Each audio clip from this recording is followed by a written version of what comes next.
want to kind of emphasize this again, that this is actually a very, very precise alignment that you're trying to achieve.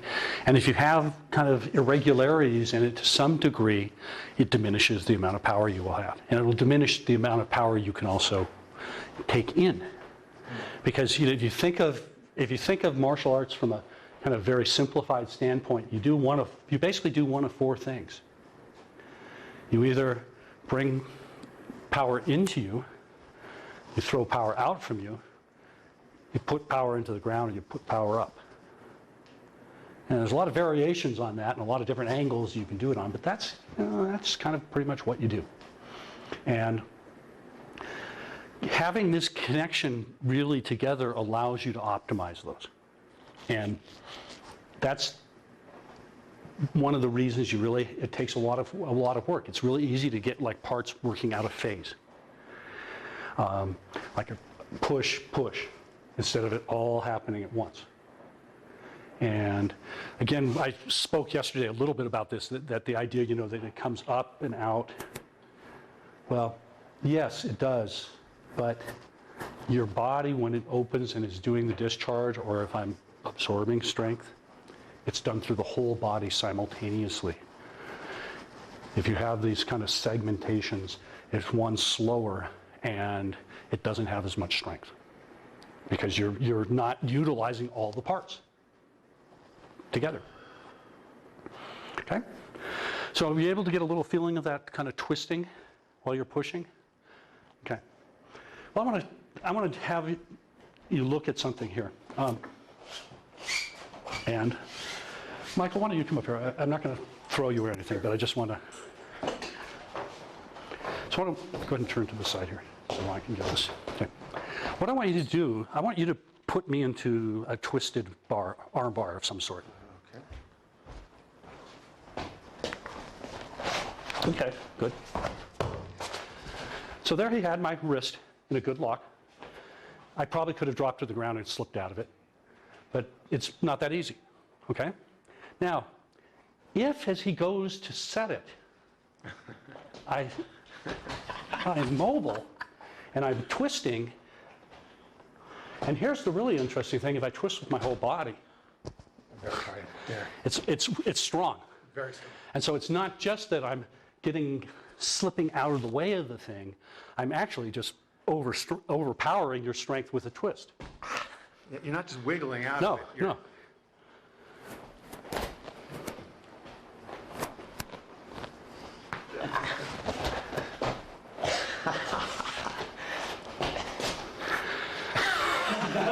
It's like wrestling with a python.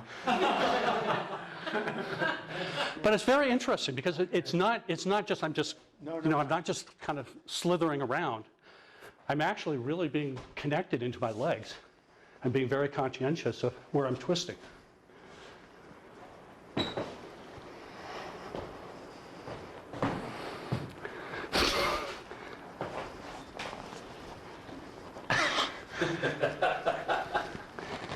And here I'm not even really moving around much in space. Hardly at all. But I'm still connecting down to the ground with the twist in my body. I'm gonna grab on to Jim.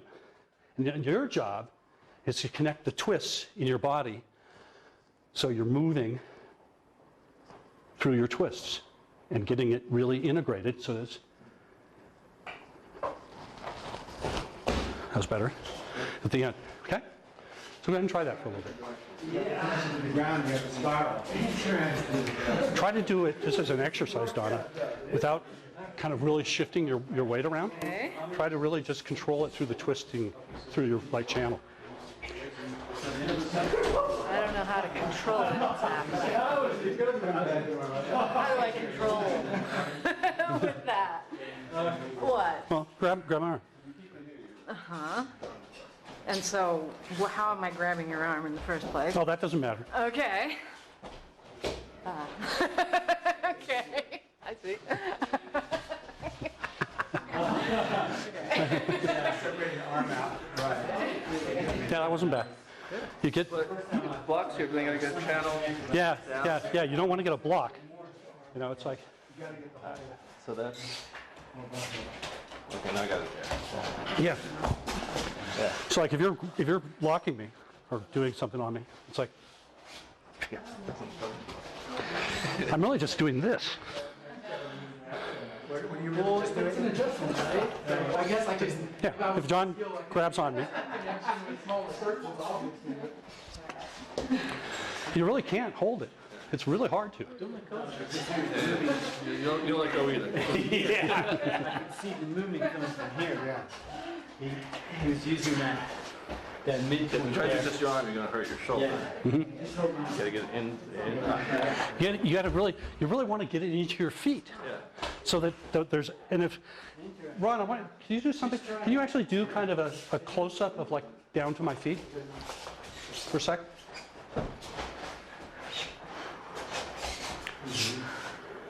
And I hope you'll be able to see this. But what I want you to watch, I want to, like, John, if you come up here, John's going to put me like into a lock or a bar position. Watch my feet as I move. My feet are very active. Are they? Yeah. You're shifting your weight? No, no, no. It's all the twists are going all the way down into my feet. The other way.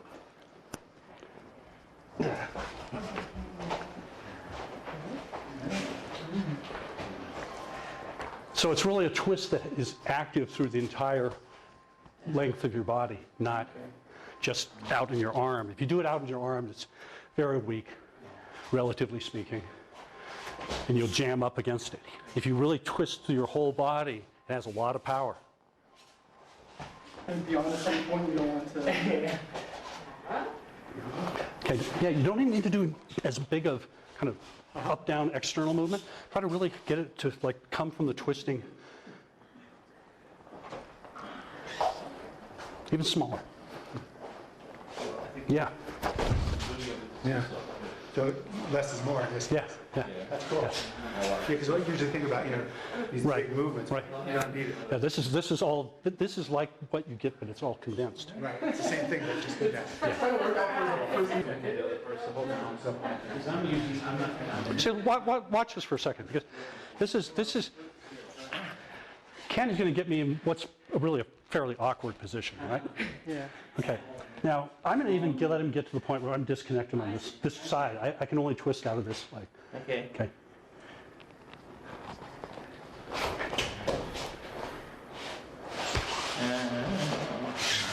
So what did you do in there? Because you weren't connected here. He's connected. So you chain switch over Yeah. here to.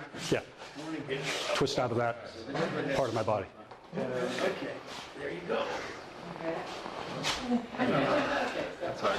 Yeah, I mean it's interesting because even with someone like Jim who's pretty strong, if he gets me here, it's like no, it's really it really is very strong and very connected down into the ground.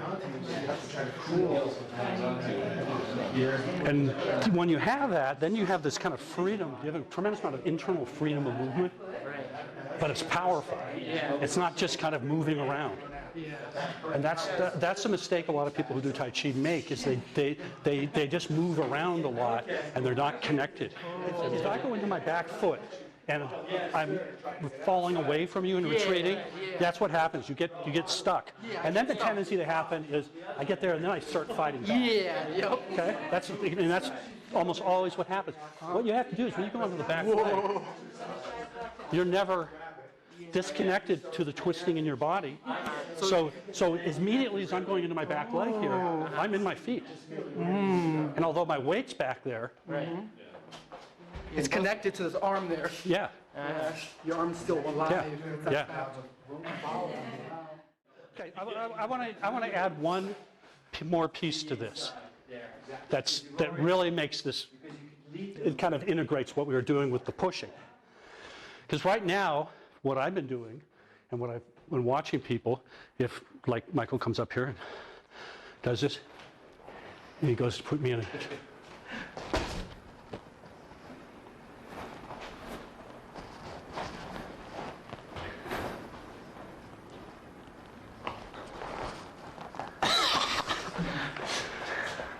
I'm not bending the bow. I'm just integrating the twisting. When you really want to do this, and really make it really work, you do both. So if Michael's, like, to start out just as an illustration of this, if Michael's pushing into me to try to lock me, there I bowed it, along with twisting it.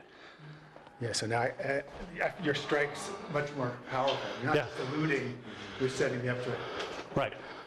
Right. I'm doing what you're doing when you're pushing, yeah. but I'm doing it in a more adverse It's not context. just a matter then of I can't get you, it's a matter of you're going to get me. Yeah, I'm using your strength to set you up. Very clear. Yeah. That's what you get when you do. See, I can get out of the way by having good rotations and twists. And I have actually a fair amount of power of doing it. I have a lot more power if I have the bending the bow, because for the same reason it gives you more power in the push, because you get this really refined alignment that takes his power down to the ground. To initiate the lower half of the bending, instead of thinking Yes. bowing back to the Ming Men point, would it be useful to think of pointing the coccyx to lead the Yes. motion first? Yes. Okay. Yeah. That's useful. It's really simultaneous. Yeah. But yeah, you don't want to have it. It's not a pushing back just here. collapsing. No, Right. no, It's no. gotta be It's actually lengthening down down now. and forward. Yes. And then what's the secret when you straighten up to make sure that you don't put pressure and hurt your own Ming Men point? Don't over straighten. That's really, it's as simple as that. It's like, let me get the camera on this just for a second. Why don't you turn to the side, Michael, and I'll try to explain this. So,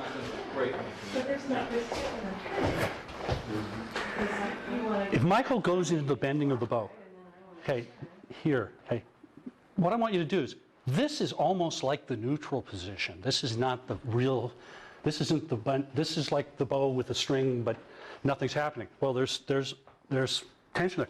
At this point, when you really bend, that's where you go into the bending. When you straighten and shoot, you come back to the neutral place.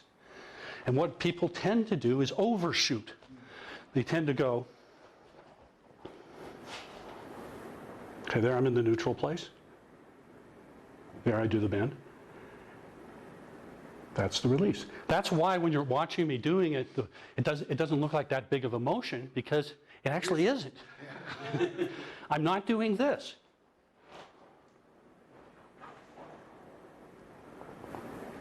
Again, because the danger there is The danger there is I put compression into my lower back. And it's not just a danger in a sense, just from a martial mechanical point of view, a significant amount of my power that's getting released then, it's just going into my own body and it's not going to come out. I get it here, I keep pushing it, I get into the bow. Uh-huh. I got to generate force this way. You can really almost generate in any direction. That's more of a question, okay, how do I adjust my waist and stuff like that? Yeah, The bow, Yeah. turn the waist so I can Yeah. generate the right. yeah. Try that one more time.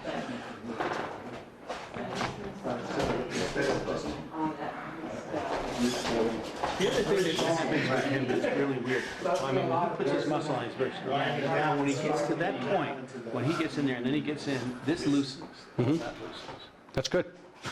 Yeah. Because what's happened is I try to get it down here. Yeah, yeah. And if you get it, see, if you get it down into your feet, this can all be really supple. You can do all that. Because I don't have to use my strength up here. I can just,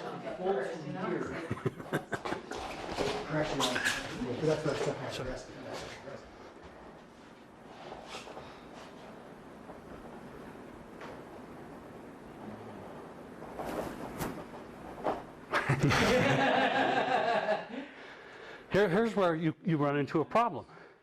If the person who's locking you up actually can do this stronger than you can, then I would just want to go the different way. Yeah, yeah.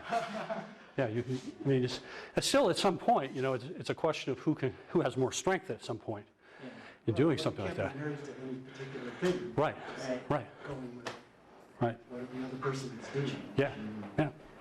But trying to get the sense of this, so like if I'm coming into you, really get that connect, yeah, that's better. Now, really just twist everything and open. Well, it almost feels at that point like, if you did that again, that the harder you do that, the easier it is. Yep. Yeah. Because if you're getting the connection right through your spine so that it's pushing into your feet, the harder I push, Exactly. Yeah. the more you have to work with. Yeah, because this, I mean, even though it was twisting and there was quite a bit of strength involved, it felt very stable. Mm-hmm.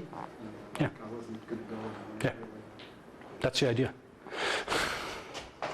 So it's really different than doing a fast like waist turn, which is a perfectly appropriate technique for certain types of things.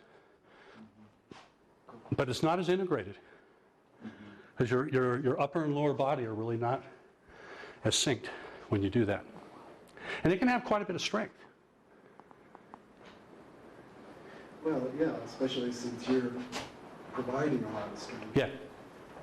But the waist turning stuff is much more about deflecting your power off.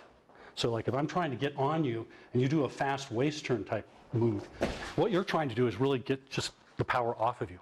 Right. And it does that pretty well.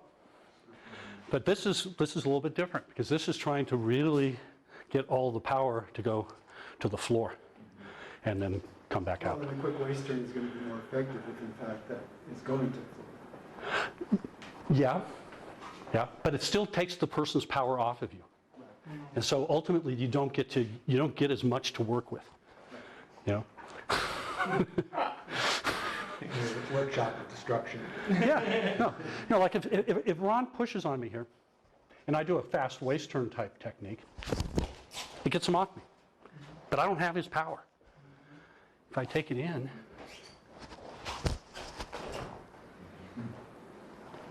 I have the strength to work with. And so there's an interesting thing, and this is, again, where unfortunately a lot of people who do Taiji misunderstand this. They think if Ron's pushing on me that I should just get out of the way. And I should almost like run away from his strength. That's not the case. No, the only reason to do that is to suck me in. Yeah, yeah. It's like, I want to invite his power in, but I don't want to run away from it. No, now it's yours. Yeah. Yeah.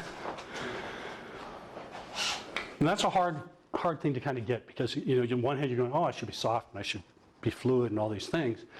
But you don't want to disconnect. One, you don't want to disconnect from the person's power because remember we were pushing against the wall. People would disconnect and then they'd be late and they wouldn't maintain that continuity that's required to really get good timing. Well, it's the same thing if you're fighting, and it's the same thing if you're doing a more less controlled push hands type environment. You still, yes, I want to neutralize their strength, but I don't want to run away from it because I want to be able to actually use it. If I run away from it, I can't use it. Richard's saying that he has a lower back injury, so it's hard for him to get the coccyx to release. There's a tendency for that to just arch a tiny bit. Like you always point that out, and it's like as soon as. Based on what I've learned from you over the years, is the secret to getting that release down and forward is to get the widening of Yes. it's here. So Yep. give him a little reminder of wide, and then see that right there it starts to drop through. Yeah. Yeah. Instead of trying to force it. Right. Well, what it does is it frees the coccyx and sacrum from your pelvis, and most people it's like a locked unit. Locked units. Okay. Yeah. It's like if you come here, John. Okay. Remember yesterday we were doing the lifting and the pulling. Okay. So like if I go and I'm going to like try to bring pop John up. Okay? Seems to work. Seems to work. Okay. Now, how do you counter that? Okay, so this is what we're going to work on. We're going to come to the counter of being popped up and the counter of being slammed down. Okay, as I start popping you, see how it broke your back? Yeah. Okay, instead of pulling away from it, bow and put it into the ground. I can't pop you. If you really catch it so that you're not getting to the point where you're up, and you catch it before, as that happens, if you bow, it's like all of a sudden, I can't get him to lift. Because, again, you've created an efficient transfer of the power that I'm trying to lift you with, but you're getting it to go down into the ground. And this is the thing that seems odd, because you would think, well, how do I get power that's going this way to go that way? Well, this is how you do it. Same thing if I'm doing the pulling. If I have a pull on him and he bows it, it's like my pull is translating into your feet. So this becomes not only the way that you store and discharge, it's also a counter. Because what happens is then your opponent's power that's trying to manipulate you in some fashion is going to your feet again, instead of it going into other parts of your body, which makes you go up or down or in or out. Yeah. For the pulling, does it matter which leg you sink it in? No, the twist can be into either leg or both, and ideally it should be into both. Even if you don't have weight on it, see, even if I don't have weight on this foot, this foot's empty, Which foot's empty? my front foot, Oh, front foot. okay? It's still twisting. There's still twist and power going through the leg. It's just not weighted. Oh, wow.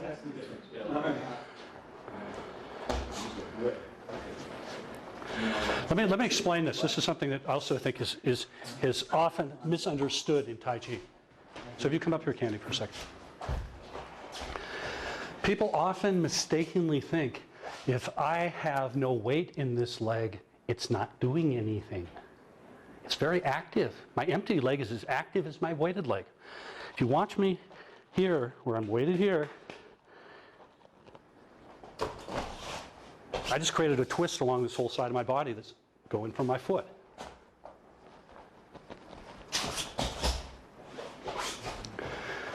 Very important that the leg that doesn't have weight is still engaged and is still actively twisting. So that way you have twisting strength from both sides of your body rather than just one. Yeah. As soon as I can start, I can get him done. Yeah. Like you said, it's not a big bow. It's just No, and that's again, that's a mistake people make when they learn this, or they think they've learned it correctly, is they tend to do a really exaggerated thing, and that actually is not nearly as effective. It's weaker. and you let your arm. Don't worry about it. As soon as the speed gets up, it's a lot more difficult. So, do you want to walk around in a bow all the time? Not necessarily, but you want to have that, certainly want to have that capacity. access very Yes. quickly. Yeah. And it could just be that. Yeah. It actually it's generally more effective. It's smaller because it's more concentrated. It's stronger. Yeah.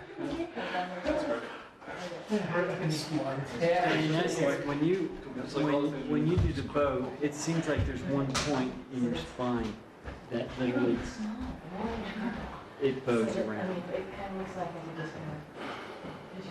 No, I mean there's a point that's the center, kind of the center of the bow. Okay. Like if I were to think of it in the analogy again, Right. that's where the arrow is connected to Okay. the bowstring. Okay. That's where they are. Yeah. So there is a point like that, but the whole thing is really moving The whole thing is in moving. unison. Yeah.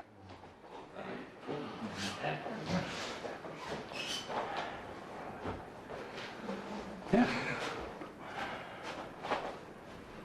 It's a bit of a shock, but then you absorb it. Yeah. The thing is, as you get a little better at it, you don't really get the shock. So how do you not get the shock? It's more just reading. It's like being ahead of it enough to be able to, Slightly yeah, ahead. yeah, As opposed to reactive. right, right. So I gotta.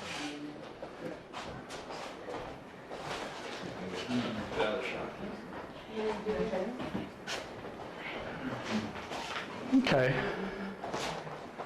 All right. So why don't we've got a few minutes left, so I think what I'll do is just kind of open up to questions or things that you kind of got and try to wrap it up. So is there anything that people are unclear about or you have questions about? Yeah, when we're doing the drill there, when you're saying about, you let the person, weight comes, but you don't absorb it, but you also have to stay connected. So how do you stay connected without absorbing? Okay, that's a good point. It's being sensitive enough in your touch and contact so that I feel where you are, but I'm not, how to describe this? I feel where you are, but I don't feel your strength. It's what in Taiji is called tinging, or listening energy, where I feel where you are and I feel where your strength is, but I don't feel it in the sense of, if you think of kind of a simple mechanical idea of pushing. Two people are pushing, what do you have? You have two people doing this, going against each other. If it's neutral, it holds up, and you have the two forces countering each other. Well, if I fall out of the way, the person goes, because their force, I take out their brace. Most people, in order to feel what someone's strength is doing, they have to create a brace like that to some degree. As an example of that, if like Jim comes up here, and Jim's going to push on me, most of the time people will kind of brace against each other. Okay, so if you drop your hands really fast, Jim, I'm going to fall because I'm bracing him against him. To do that push where I stay with him, I don't brace against him, but I still feel where he is. I still feel where his strength is, but I don't do it by bracing. That's the difference. Okay? So just demonstrate again, please, how you do it. You don't do it by bracing, so you do it by listening. Yeah. You gonna be back here? Okay. So if Jim goes to put power on me, okay, there I just neutralize him, but here, I didn't brace against him. I went into the ground with my strength, my alignments, but I stayed soft enough that his strength isn't falling on me. So is that you're yielding a little bit with your feelers as everything else is just getting tensilely more ready to spring. Yeah. So it's really learning, and this is a long process, but it's learning to be able to read and your opponent's strength and power without necessarily even having to have any contact with them. I mean, ultimately, that's where you really want to be, because I want to be able to read it like when I'm here, rather than having to wait until someone has their hands on me. But that's the process you're going through. And at first, you're not going to feel someone's strength without actually kind of feeling it. And again, this goes back to that kind of dilemma of wanting to be able to move in response to the person's strength, but not jam up against them. Because at first, the tendency then is you just run away, and that's not correct. So what's the single best practice we can do on our own to cultivate the bend the bow, shoot the arrow? Obviously, it's great to do it with a partner, but if you don't have a partner, you want to work out. I would do the third qigong and the qigong set, this one, where you're bowing and then releasing.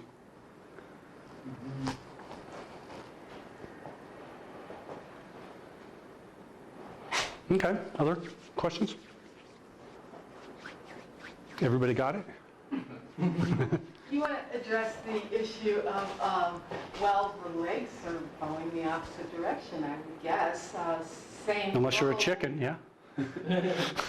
Unless you're a chicken. What about that? But it's what, all, how do the legs articulate with the spine as far as the bows bend in opposite directions? Have you ever seen a bow?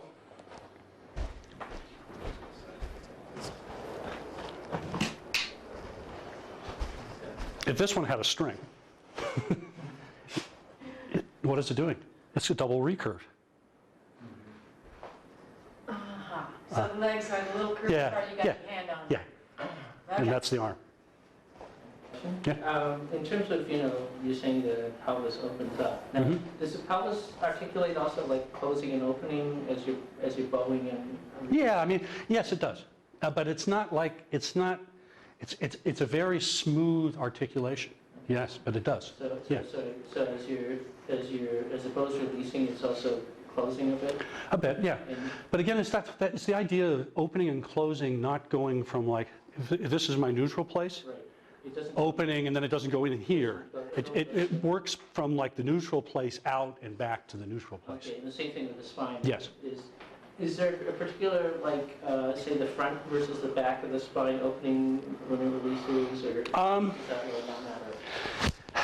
Mostly this is done in the back of the spine. Okay. And the thing you want to watch out for is if this is like the space between two vertebrae and I open the back, Right. what I don't want to do is squish the front. Close front. I don't want to squish the front part of the vertebrae. So basically, so when you're bowing and releasing, you're opening the back, and then you're just coming back to neutral in the back. Exactly. Okay? Anything else? Great. Thank you.